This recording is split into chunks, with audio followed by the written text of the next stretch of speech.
నమస్తే, నేను రఫీ. ప్రస్తుతం విమాన ప్రమాదం అనేది ప్రపంచాన్ని కుదిపేస్తున్న పరిస్థితి కనిపిస్తుంది. మనం చూసాము, అహ్మదాబాద్ టు లండన్ వెళ్తున్న విమానం ఘోర ప్రమాదానికి గురైంది. అయితే ఈ ప్రమాదం ఎందుకు జరిగింది అనేది విశ్లేషిస్తున్న పరిస్థితి కనిపిస్తుంది. మొత్తం 265 మంది మృత్యువాత పడ్డారు.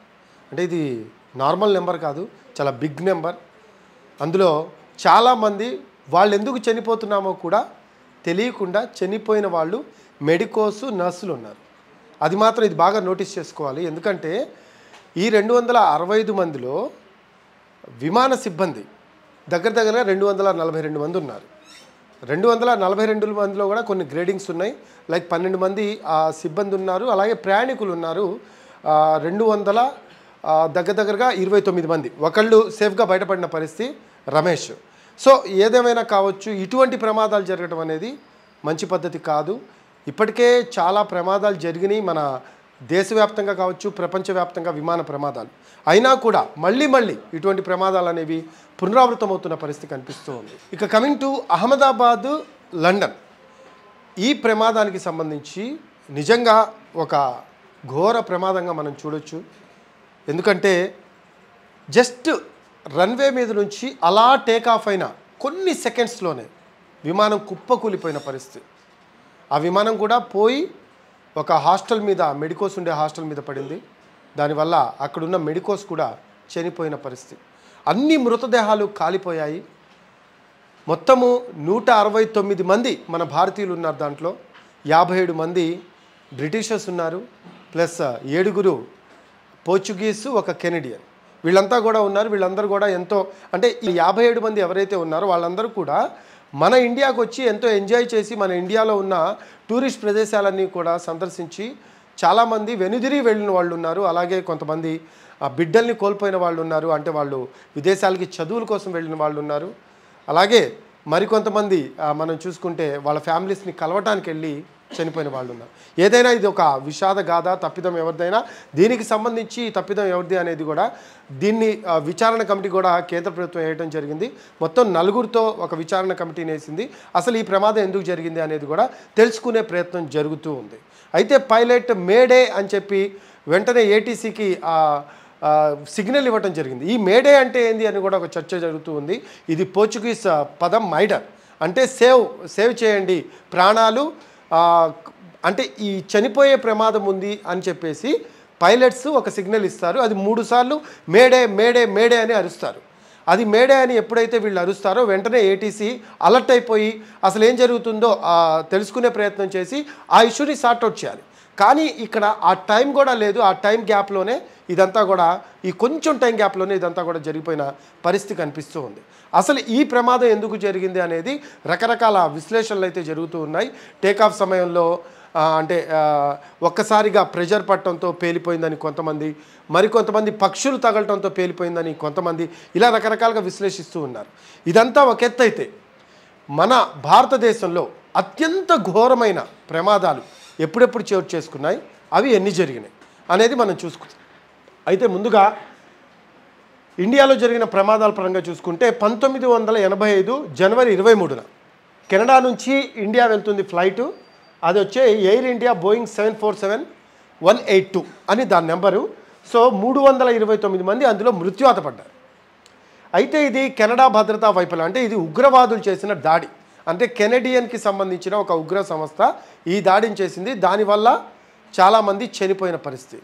సో దాంతో అలర్ట్ అయిపోయి ప్రపంచవ్యాప్తంగా కూడా ఇటువంటి దాడులు మళ్ళీ జరగకుండా పునరావృతం, అంటే ఇటువంటి ఇష్యూస్ని మళ్ళీ పునరావృతం కాకుండా జాగ్రత్తలు తీసుకున్న పరిస్థితి తర్వాత కనబడింది. అంటే ఈ దాడితో నేర్చుకున్నారు, అంటే మొత్తం భద్రతా వ్యవస్థని టైట్ చేయాలి అని. ఇక నెక్స్ట్ మనం చూద్దాము. ఇది చూడొచ్చు. ఇది వచ్చేసి 1978 జనవరి 1న జరిగింది ఈ ప్రమాదం. ముంబై టు దుబాయ్ వెళ్తున్న flight air India Boeing 747-855 number. 213 మంది మృతి చెందారు దీంట్లో. ఇది వచ్చేసి ఫ్లైట్ ప్రాబ్లము, పైలట్ తప్పిదం. అంటే రన్వే నుంచి, అంటే ఈ ఫ్లైట్ ఎప్పుడైతే టేకాఫ్ అయిందో, టేకాఫ్ అయిన తర్వాత అదుపు తప్పింది ఫ్లైట్. ఏంటంటే కంట్రోల్ తప్పింది అనమాట, పైలట్ కంట్రోల్ తప్పి ఒక్కసారిగా కుప్పకూలిపోయిన పరిస్థితి. సో అది మొత్తం కూడా పోయి అరేబియా మహాసముద్రంలో ఈ విమానం కూలిపోయిన పరిస్థితి. సో ఇందులో దగ్గర దగ్గర 213 మంది ప్రాణాలు కోల్పోయారు. దీంతో నేర్చుకున్నది ఏంటి అంటే ఏటీసీ వ్యవస్థను బలోపేతం చేయాలి, అలాగే ఇటువంటి ఇష్యూస్ మళ్ళీ పునరావృతం కాకుండా కూడా అన్ని జాగ్రత్త చర్యలు తీసుకోవాలి అనేది ఈ ప్రమాదంతో నేర్చుకున్నారు. అంటే ఇక్కడ మనం నోటీస్ చేయాల్సిన అంశం ఏంటంటే ఎయిర్ ఇండియా విమానం బోయింగ్ 747. ఓకే, నెక్స్ట్ ఇది చూడొచ్చు. 1996 నవంబర్ 12న జరిగింది ఈ ప్రమాదం. సో ఇది వచ్చేసి Saudi Arabia, Kazakhstan. Saudi Arabia airlines ఇది, అంటే సౌదీ అరేబియాకి సంబంధించి 349 మంది మృతి చెందారు. కజకిస్తాన్ విమాన వైఫల్యం, ఏటీసీ తప్పిదం. సో ఇది ఎలా జరిగింది అంటే ఇది యాక్చువల్గా 2 ప్లేన్స్ ఢీకొన్నాయి. ఈ ఢీకొన్న దాంట్లో మెయిన్గా ఎక్కడ తప్పిదం జరిగిందంటే ఏటీసీ వాళ్ళు సరిగ్గా వాళ్ళకి లైన్ క్లియరెన్స్ ఇవ్వకపోవడం ఒకటి. రెండోది ఏంటంటే కజక్ ఎయిర్లైన్స్కి సంబంధించి కొంచెం వాళ్ళు ఫ్లైట్ అప్ అండ్ డౌన్స్ వెళ్తూ ఉంటుంది కదా గాల్లో, ఆ టైంలో వాళ్ళు ఏం చేశారంటే కొంచెం ఎత్తును తగ్గించారు. అది ఒక్కసారిగా 2 విమానాలు కూడా ఒకటికొకటి ఢీకొన్నాయి.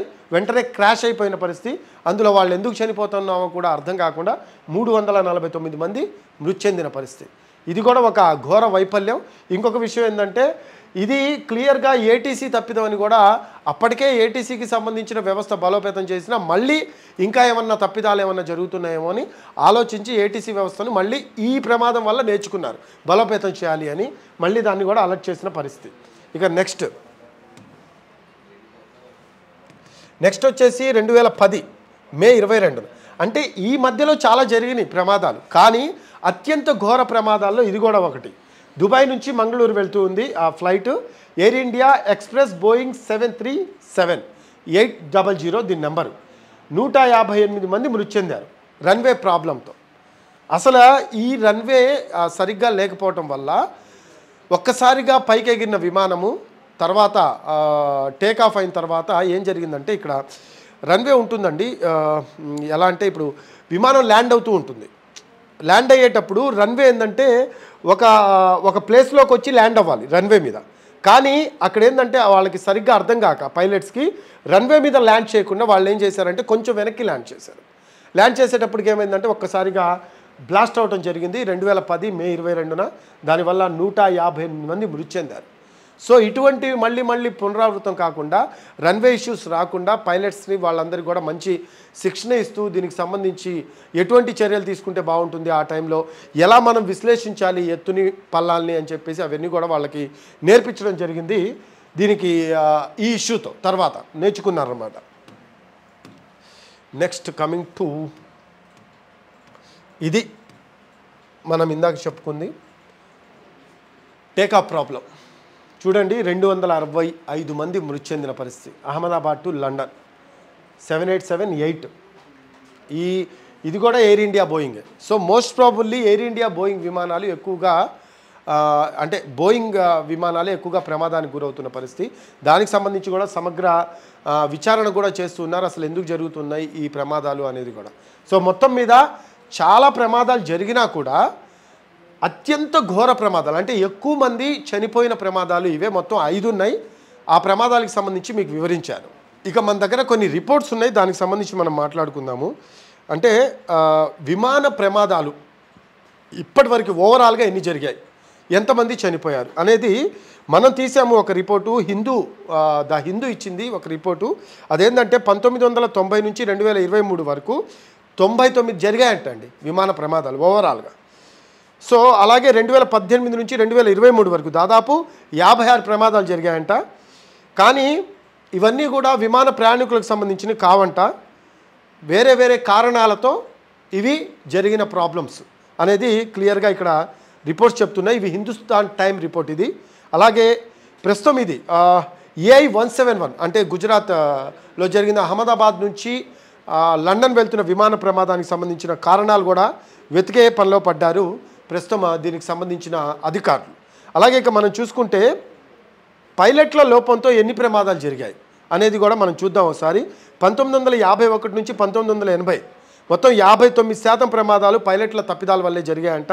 1981 నుంచి 2010 మధ్యలో 92% ప్రమాదాలు ఓవరాల్గా అంటే నివేదికలు చెప్తున్న దాని ప్రకారము హిందుస్థాన్ టైమ్స్ నివేదిక చెప్తున్న దాని ప్రకారము పైలట్ల లోపం వల్ల జరిగింది అనేది కూడా ప్రధానంగా హిందుస్థాన్ టైమ్స్ చెప్తున్న పరిస్థితి. అలాగే ఇక సాంకేతిక వైఫల్యం అంటే మెకానికల్ అండ్ టెక్నికల్ టర్మ్స్ వల్ల ఇష్యూని ఫేస్ చేసి ప్రమాదానికి గురైనవి మనం చూసుకుంటే 1978 ముంబై ప్రమాదంలో ఇన్స్ట్రుమెంటల్ వైఫల్యం కారణంగా పైలట్ గందరగోళంలో పడ్డాడు. సో ఇది మనం చూడొచ్చు ఇక్కడ. ఇది మెయిన్గా ఇందాక నేను చెప్పాను మీకు. సో పైలట్ అనేవాడు ఎప్పుడూ కూడా విమానాన్ని ఒక కరెక్ట్ వేలో తీసుకువెళ్లాల్సిన అవసరం ఉంది. కానీ ఆ విమాన వ్యవస్థలో అంటే ప్రయాణించేటప్పుడు ఒకవేళ అలర్ట్ చేయడానికి ఏం చేయాలనేది కూడా పైలట్కి శిక్షణ ఇస్తారు. కాబట్టి కొన్ని సందర్భాల్లో పైలట్ కూడా గందరగోళానికి గురవుతారు. అదే ఇష్యూ 1978లో జరిగింది. ఇక కమింగ్ టు ఏటీసీ లోపాల వల్ల జరిగింది మనం చూసుకుందాము. అది వచ్చేసి చరకీ దద్రి 1996లో జరిగింది ఈ ప్రమాదం. సో ఈ ప్రమాదం వల్ల ఏంటంటే మొత్తం ఏటీసీ వ్యవస్థనే మళ్ళీ కూడా బాగా చేసిన పరిస్థితి కనిపిస్తుంది. ఇక మనం ప్రాణ నష్టానికి సంబంధించి మాట్లాడుకుందాం.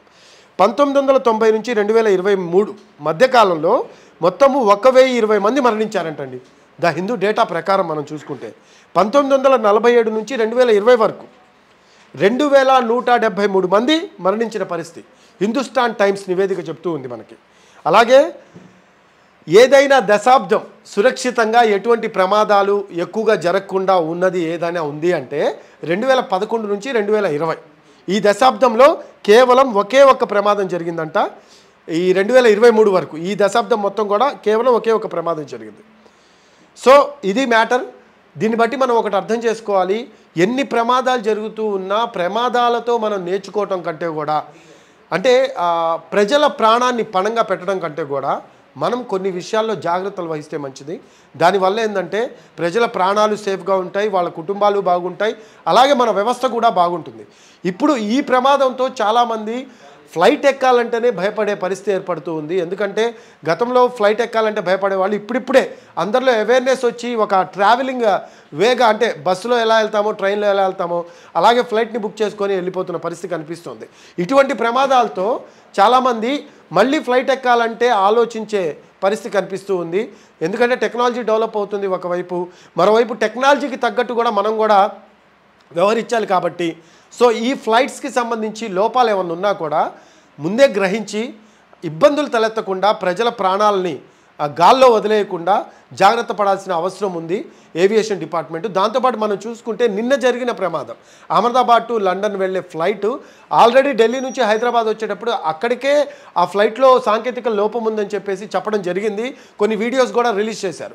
అయినా కూడా అది పట్టించుకోకుండా ఫ్లైట్ని లండన్ దాకా తీసుకువెళ్ళడానికి 6817 కిలోమీటర్ల మేర ప్రయాణం ఉంది. 1,25,000 మొత్తం లీటర్స్ ఇంధనం దాంట్లో నింపిన పరిస్థితి. సో అటువంటప్పుడు ఎన్ని జాగ్రత్తలు తీసుకోవాలి?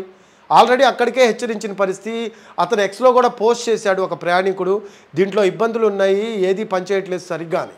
అయినా ఆ సిబ్బంది అనేవాళ్ళు ఎవరూ కూడా పట్టించుకోకుండా పెడచెవిన పెట్టిన పరిస్థితి కనిపిస్తుంది. సో ఇటువంటి మళ్ళీ పునరావృతం కాకుండా, ఎందుకంటే ప్రజల ప్రాణాలంది ఎన్నో కుటుంబాలు వాళ్ళ మీద ఆధారపడి ఉంటాయి. ఎంతోమంది నిరాశ్రయులయ్యే అవకాశం ఉంది. వీళ్ళు ఇచ్చిన కోటి ఎక్స్గ్రేషియా ఎవరికి సరిపోతుంది? ఫ్లైట్లో ఎక్కుతున్నారు, లండన్ దాకా వెళ్తున్నారు అంటే వాళ్ళ కోటి ఒక లెక్కన. ఇవన్నీ ఆలోచించుకోవాలి మనం. ఏదో ఉడతా భక్తి కింద కొంచెం సహాయం చేసాం, మా సైడ్ నుంచి చేతులు దులుపుకున్నాము అనేది కాకుండా ప్రాణాలని ఎలా నిలబెట్టాలి, ప్రాణాలకి మనం ఎలా భరోసా ఇవ్వగలం అనేది మనం ఆలోచిస్తే చాలు. This is Rafi. దీనిపై మీ కామెంట్స్ తెలియజేయండి. నమస్తే.